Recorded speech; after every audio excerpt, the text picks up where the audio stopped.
दोस्तों, मैं हूं विशाल आदित्य सिंह और ये किसी इंट्रोडक्शन के मोहताज नहीं है। सब्सक्राइब करो अब भी सिद्धार्थ का यूट्यूब चैनल।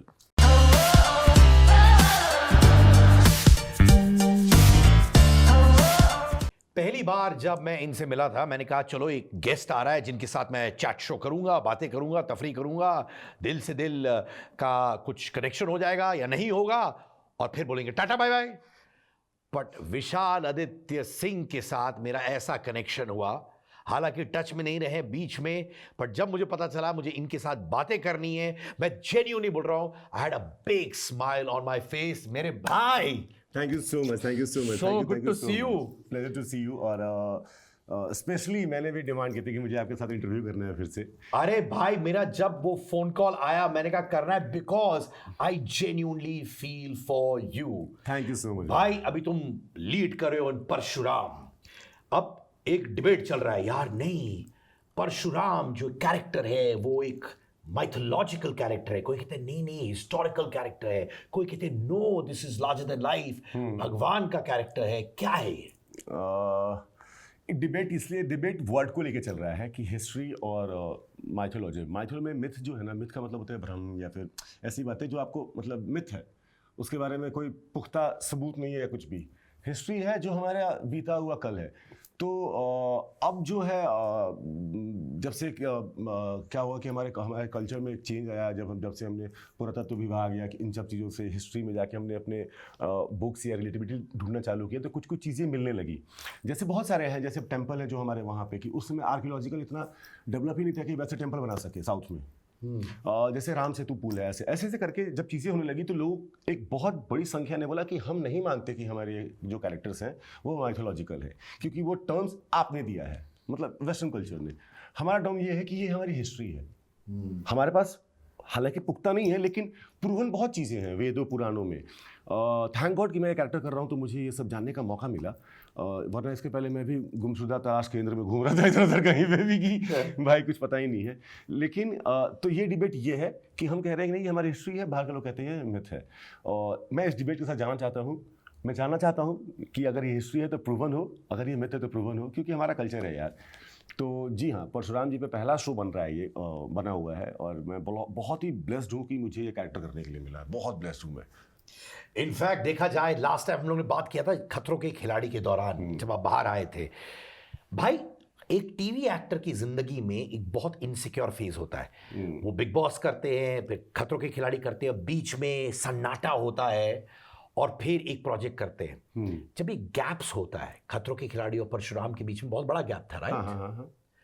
उसमें इनसिक्योरिटी होती है, जैसे पैसे की इनसिक्योरिटी हो, शोहरत की इनसिक्योरिटी हो, ऐसे आते हैं फीलिंग्स। और ट्रस्ट में मुझे कभी नहीं आता है। मुझे ऐसा लगता है कि इंसान, जब आपने बोला ना एक इनसिक्योर लाइफ होती है, ये लोगों ने ऐसा पर्सपेक्टिव बनाया होगा। अगर आप एक कोई सरकारी जॉब करते हो तो आप पूरे जीवन में कितना कमाओगे?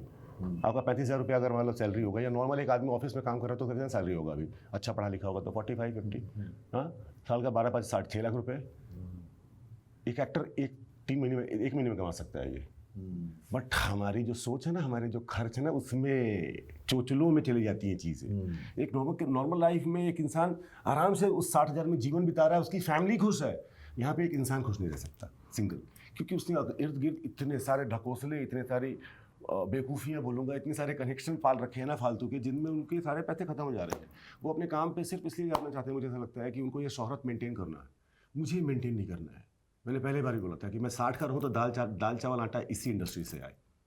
इनफैक्ट कभी कभार ऑफ लेट स्पेशली कहानियां आती है टीवी एक्टर्स की कि वो लोन में है, लोन नहीं चुका पा रहे हैं, उनकी वाट लगी पड़ी है, पर घर देखो तो बहुत आलीशान है, हाँ, गाड़ी आलीशान है। तो आप कह रहे हैं आपकी नीड्स बहुत बेसिक है। मेरी नीड्स बहुत बेसिक है और मैंने इसको कमाई है क्योंकि मुझे सुकून इसलिए चाहिए था कि मुझे कुछ भी काम नहीं करना है। मैं सब कुछ नहीं कर सकता हूँ। मुझे वही काम करना है जो मैं कैपेबल हूँ, जिसको काम करने का मुझे एंजॉय है, या जो डिफरेंट है मेरे लिए, जो चैलेंजिंग है। तुम लोगों को फोन करते हो इस दौरान जब खतरों के खिलाड़ी किया, जो गैप था, हाँ जी, जब काम नहीं था और वेट कर रहे थे, हाँ, उस वक्त आपने लोगों को फोन किया कि मुझे ऑडिशन करना है या आपसे मिलना है? मैंने किया है उन लोगों को कॉल, और मुझे कॉल भी आए हैं उस बीच में। मैंने पहले ही बोला था कि मैं खतरों के खिलाड़ी के बाद मैं एक ऐसा टीवी शो करना चाहता था, मैं टीवी पे आना चाहता था फिर से, जो मेल सेंट्रिक हो। दूसरी बात, जो मैंने किया ना हो, नेगेटिव पॉजिटिव नहीं, मैं पहली बार हिस्टोरिकल कर रहा हूँ, मेरे तर्कश में वो तीर आ गया है, फिर दूसरा एक नया तीर। पहले मैंने भोजपुरी से चालू किया, फिर एक कॉमेडी किया, फिर एक हिस्टोरिकल किया चंद्रगुप्त मौर्य, फिर मैंने नेगेटिव किया ससुराल सिमर का, फिर उसके बाद मैंने एक ग्रे शेड किया बेगूसराय में, उसके बाद प्योर पॉजिटिव किया मैंने चंद्रकांता में। और ये सारे शोज एक जैसे नहीं है। कुल्फी कुमार बाजीवाला में मैं 6 महीने के बाद, मैं चाहता तो उसमें लीड करने की कोशिश मतलब करता ना, लेकिन ये कैरेक्टर मुझे इतना पसंद आया कि मैंने बोला मुझे करना है यार ये रैपर का कैरेक्टर, तो मैंने वो किया। उसके बाद मुझे फिर से लगा कि यार माइथोलॉजिकल मैंने कभी ट्राई नहीं किया है। एंड ट्रस्ट मी, मैं बहुत खुश हूँ इस बात से कि आप कोई काम क्यों करना चाहते हो जिससे कि आपके घर में 2 पैसे आए, अगल बगल के लोग खुश रहें, आपकी चीज़ें हो जाए और आप बहुत सुकून में रहो। मैं ज्ञान में भी हूँ अभी इस शो की वजह से। ये बताओ, कभी कुछ ऐसा काम किया है जो बाद में तुमने रिग्रेट किया है और कहा है कि मैं एम्बैरेस्ड हूं उस काम से? ऑनेस्टली एक काम लाइफ में, हाँ। ये लो, मेरा विशाल आदित्य सिंह मेरा भाई, मेरा सच्चा भाई, इसलिए तेरे से प्यार करता हूँ, तब मजा आता है बात करने की। Thank you. हाँ, एक काम मतलब किया। हाँ, रिग्रेट है, नहीं करना चाहिए था, नहीं करना चाहिए था, आज भी बोलूंगा मैं, जीवन में हो जाता है कभी कभी। वो क्यों? तुम्हारा परफॉर्मेंस खराब था या फिर जिस तरीके से प्रोजेक्ट को समेटा गया वो खराब था, क्या था? नहीं, या यूं म्यूजिक वीडियो की बात कर रहे हैं? खत्म करते हैं बात यहीं पे। हाँ, मुझे वो काम नहीं करना चाहिए था, मुझे आज मैं बैठ के सोचता हूँ तो रिग्रेट करता हूँ। पर बताओ, कभी कभार, and reason is very positive, reason is नहीं कि मुझे आप सोचते हो ना कि लाइफ में डिसीजंस इंपॉर्टेंट होते हैं। किसी ने कहा था यार कि मुझे याद नहीं आ रहा है, किसी का कोट था कि इंसान महान कैसे बनता है, तो किसी ने कहा कि जब वो राइट डिसीजन लेता है। और कभी कभार नहीं, और कभी कभार चीजें छोड़ना भी ताकत दिखाती है भाई, उसमें बहुत ताकत है। लोगों को लगता है कि काम उठाना ताकत है, छोड़ना भी बहुत बड़ी ताकत है। उससे इस बड़ी ताकत इंडस्ट्री में एक बहुत बड़ा डायलॉग मैंने चंद्रगुप्त मौर्य के टाइम पे सीखा था, ना बोलना बहुत इंपॉर्टेंट है।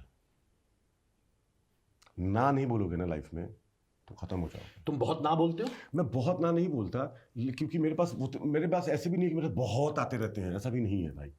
मेरे पास जितने आते हैं उनमें से जो मुझे अच्छा लगता है करने का वो मैं करता हूँ। मैंने अभी भोजपुरी एक वीडियो किया यार, म्यूजिक वीडियो। हाँ? क्योंकि वो मनोज वाजपेयी के साथ, विशाल मिश्रा के साथ, दोनों मेरे फेवरेट। मैं बचपन में मनोज तिवारी के खूब गाने सुनता था यार, और विशाल मिश्रा मतलब बहुत ही उभरते हुए, बहुत ही कमाल के मस्त बम भोले इंसान है। मैं मिला उनसे तो, और दोनों कमाल कर रहे हैं, और मुझे वो दोनों पसंद थे। उनका गाना आया और मेरा वो करने का ड्रीम था कि मुझे भोजपुरी को अलग तरीके से रिप्रेजेंट करना है, मुझे अपनी वो मिट्टी नहीं खत्म करनी। इनफैक्ट मैं बोलूं, मुझे भोजपुरी गाने, भोजपुरी एक्टर से बहुत लगाव है। इनफैक्ट कभी कभी मैं अवार्ड शोज करने जाता हूँ तो अवार्ड शो के जो पोस्ट पार्टी होते हैं, लोग भोजपुरी गाने बजते हैं और सब डांस करते हैं।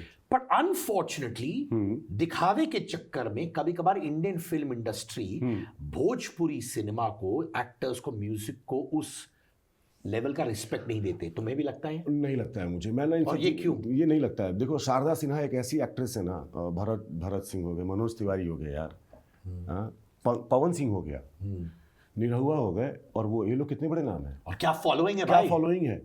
क्या होता है ना, मुझे इन लोगों से शिकायत है एक चीज़ कि इन लोगों ने बेटरमेंट का काम नहीं किया उस फील्ड में। मराठी सिनेमा क्यों आज मराठी सिनेमा है, नेशनल अवार्ड क्यों मिल रहा है? क्योंकि सिनेमा डेवलप हो गया सोसाइटी के जैसे। वो आज भी उसी में लगे पड़े हैं। वो मतलब एक गाना अच्छा गा दिया लोकगीत, उसके बाद फुहड़ता ही लगा हुआ है। वो फुहड़ता ना हमें ले डूबता है। होटलाली जो गाना है, जो भी पवन सिंह ने गाया है, वो कितना मतलब विदेशों में बसता है, लेकिन उन्होंने दोबारा ऐसा कुछ नहीं गाया। उसके बाद दोबारा उन्होंने जो भी गाने गाए या जो भी फिल्में की, उन्होंने चेंज नहीं किया उस चीज़ को। इवन तो मनोज जी से मेरी मतलब यही थी कि लोग अपना सिनेमा ना बढ़ाते हैं, ऊपर ले जाते हैं। ज्ञानी लोग होते हैं, जो बंगाली सिनेमा हो गया, मलयालम हो गया, कोई भी पंजाबी सिनेमा देखो ना, और वो सिनेमा को अपलिफ्ट करते हैं अपने गानों से, अपने म्यूजिक से, अपने कल्चर से। लेकिन वहाँ क्या है, वो नहीं है। तो इसकी वजह से जब खुद ही नहीं करोगे भैया अपने आम को आम की तरह ट्रीट, तो वो बबूल ही होगा। तुम्हारे साथ हुआ जब तुमने, अच्छा देखो, मैंने भोजपुरी गाना किया है या सिनेमा किया है, तो रिएक्शन जो सामने था, बोले ये क्या कर रहा है, ऐसा हुआ है? नहीं, बिल्कुल नहीं। लोगों ने अप्रिशिएट किया गाना। अरे मैंने मतलब लोग इतने खुश हुए, और मैं मुंह पे बोलना चाहता हूँ, मैं करना चाहता हूँ भोजपुरी सिनेमा। अगर उसमें दम हो तो मराठी जैसा कल्चर हो, टेक्नीशियन हो, मलयालम जैसे प्रेजेंटेशन हो, वैसा। उन फिल्मों में पैसे नहीं लगते उतने, बहुत कम में बनती है। लेकिन यहाँ पे क्या है, वो बेवकूफ़ीपना है, वो बेवकूफ़ीपना छोड़ना पड़ेगा लोगों को। लास्ट टाइम जब भी हमने बात किया था तो उस समय ऑब्वियसली सिद्धार्थ शुक्ला और आप की बातें हुई थी। आप लोग उस समय इतने क्लोज नहीं थे, क्योंकि घर भर में जो सीन्स हुई थी वो गुजर गए। जब आप वापस उनके बारे में सोचते हो, क्या थॉट्स आती हैं? सिद्धार्थ भाई, मुझे पता है आप हो कहीं और हम मिलने वाले हैं, ये मैंने बोला है पहले भी, और इसलिए नहीं बोलता क्योंकि मैं जेन्युइनली कांस्टेंट फील करता हूँ ये हमारा जो लेटर ऑन बॉन्ड था। मैं बहुत ऐसा आदमी हूँ, मैं बहुत इमोशनल हूँ, ये मुझे अब रियलाइज़ हो रहा है जैसे जैसे मैं बड़ा हो रहा हूँ। तो आपके इंटरव्यू में मेरी बात जब मैंने की तो मेरी बात नहीं होती थी सिद्धार्थ से। हम बिग बॉस के बाद कभी बात ही नहीं किए। फिर मैं सिद्धार्थ ने मैं क्यों मानता हूँ अच्छा आदमी उनको या कोई, मैं एक खतरों के खिलाड़ी में स्टंट कर रहा था, वाटर स्टंट। मैं वाटर फोबिक हूँ, मुझे स्विमिंग नहीं आती, और वो अंडर वाटर स्टंट था और वो मैंने मैनिक्विन्स निकाले चारों बाहर और रख दिए। बहुत तारीफ़ें हो रही थी। अचानक से नेक्स्ट डे टेलीकास्ट के मुझे कॉल आता है दोपहर को, मैं वर्कआउट कर रहा था कि हेलो। मैंने बोला हेलो, नंबर सेव भी नहीं है। तो उन्होंने बोला कि, मैंने बोला कौन? तो बोलता तेरा बाप बोल रहा हूँ। मैंने बोला अरे, थोड़ा सा लगा मेरे को भाई मेरा बाप, दो बाप कहाँ थे? फिर मैंने बोला कि अरे भाई कौन बोल रहा है? तेरा बाप बोल रहा हूँ। तीसरी बार में उनको पता था कि मैं अब आने वाला हूँ तो तबे साले मैं शुक्ला बोल रहा हूँ। मैंने बोला अरे यार, तीसरी बार मैं यही बोल रहा था सिद्धार्थ। तो बोलता है हाँ बोलो। यार साला मान गया तेरे को मैं, मेरे को लगता था कि तू साला झंडू ही है मतलब हाँ, इन हिज लैंग्वेज। तो क्यों? तो मैंने बोला अभी तूने कल क्या किया यार, और तू क्या कर रहा है खतरों खिलाड़ी में? यार कसम से मुझे बहुत पसंद है तू, और पहले भी था पसंद, लेकिन जो तूने उसमें किया ना वो मैं नहीं कर सकता था विशाल, इसके लिए मैंने कॉल किया तेरे को। माय गॉड, कि जो तू करके आया ना वहाँ पे, वो मैं कूदता ही नहीं, मुझे पानी का डर है तो मैं जाऊँगा ही नहीं, नहीं तो नहीं। लेकिन जो तू करके आया ना यार, साला उससे को मज़ा आ गया यार तेरे, मतलब। और मैं अपनी माँ को भी बोल रहा था साला इसका नंबर नहीं है, कहीं से कैसे मिला? तो मैंने कहीं से उससे नंबर निकाला, उस इंसान ने मुझे कॉल किया। मैं फ़ोन कट करके ना जिम में छोड़ के बैठा हुआ था। यार ये कैसा आदमी है, अनप्रेडिक्टेबल, सुलझा ये उतना ही उलझा। इसको क्या ज़रूरत थी? मेरे पास नंबर नहीं था इसका। हमारी लड़ाई हो रखी है, हमारा पास वैसे भी बहुत फ्रेंडली नहीं है। He is doing good in his life. अब अपने लोगों के साथ सराउंडिंग में क्यों जरूरत है उसको मुझे अप्रिशिएट करने की, फ़ोन करने की? बट उसने किया। फिर मुझे 2 दिन के बाद व्हाट्सएप पे स्टेटस है मेरा, दुनिया मेला लगता है और मैं उसका मदारी। तो उसने बोला भाई मदारी किधर है? मैंने बोला यही फ्री है, चल टिकाते हैं। And trust me guys, best night थी वो। मैं और सिद्धार्थ हॉपिंग कर रहे थे लाइक पहले की तरह। आज मैं 34 का हूँ, वो भी मुझसे बड़े थे। मुझे बोला जवानी ज़्यादा ही है यार। और ऐसे ऐसे जगहों पे गए जिनकी अब हालत ख़राब है वो जगहों की, लेकिन उस समय पे वो टॉप पे थे। और हम 4 बजे तक ये किया हमने, और वो घर चले गए। 2-3 दिनों के बाद मेरा था कि यार, क्योंकि दोस्ती ऐसे चालू नहीं होती है, था कि, और उन्होंने पे नहीं, मुझे पे नहीं करने दिया था कहीं पर भी। तो मैंने बोला यार ऐसा थोड़ी हो सकता है दोस्ती है। और मुझे भी अच्छा लगता है जब मूड वाले इंसान मिलते। तो मैं उनको फ़ोन करने वाला था जिस दिन मेरे दिमाग में आया था, जिस दिन ये कांड हुआ था, कि मैं बोलता हूँ अरे किधर हो, चलो टिकाते हैं। तो जिस दिन ये हुआ था उस वक्त तुम्हारा एक इनर इंस्टिंक्ट था? अरे मेरे साथ चल रहा था इंस्टिंक्ट, मैं कांस्टेंट, मैं बोल रहा हूँ शुक्ला जी हम मिलेंगे। एंड मतलब रास्ता था, वो कोफ्त रह गया। मैं एक चैट शो ही कर रहा था किसी चैनल के लिए। ये खबर आई, मैंने बोला यार, कभी कभी कहते हैं ना लोग कि जाकर आपको याद आए तो आपको कर लेना चाहिए, माफ़ कर देना चाहिए, प्यार कर लेना चाहिए, बोल देना चाहिए। ये इसके लिए बोलते हैं। जब तक आप अपने एक्सपीरियंस नहीं होता ना आपकी लाइफ में, तब तक आप नहीं सीखोगे ये सब। और शुक्ला जी नहीं, मेरी हिम्मत नहीं थी, मैं जा नहीं पाया कन्वेंशन में।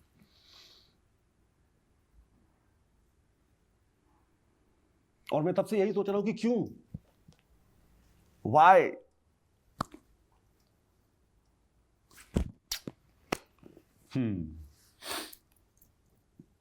यस। शहनाज से मुलाकात हुई उसके बाद? एक जगह और भी गाली दिया उसको, कुत्ती बोलना ये रखना है इसको, ठीक है ना? कुत्ती मिलती ही नहीं है। ट्राई किया मैंने, उसके भाई को भी फ़ोन किया था, 2-3 बार मेरी बात हुई है। उसके भाई को भी बोला मैंने, कह रहे उसका नंबर दे बात करने के लिए, उसने भी कुत्ते नंबर नहीं दिया। तो फिर मुझे लगा कि आई डोंट नो यार, अपने स्पेस में रहना चाहती है। और ऐसा नहीं है कि इस घटना के पहले की बात कर रहा हूँ मैं, मैंने पहले भी अप्रोच किया था उसको, और प्यार करता हूँ मैं उसको। लास्ट में उसको वहीं पे देखा था, बहुत बुरा था जो भी। उसके बाद भी मैंने कोशिश की, लेकिन बात नहीं हो पाई अभी तक। शहनाज, अगर आप कभी भी ये वीडियो देखें तो याद रखिए, एक दोस्त आपका बात करने की कोशिश कर रहा है यार। हाँ, दोस्त नहीं, प्यार करता हूँ उसको। मैं ऐसे नहीं छोड़ देता चीज़ें। मेरा ऐसा नहीं है कि मैं मतलब अगर मुझे किसी से प्यार है, जैसे मुझे आपसे, मैं बता रहा हूँ, आपने बोला ना कि हम बीच में नहीं मिल पाए।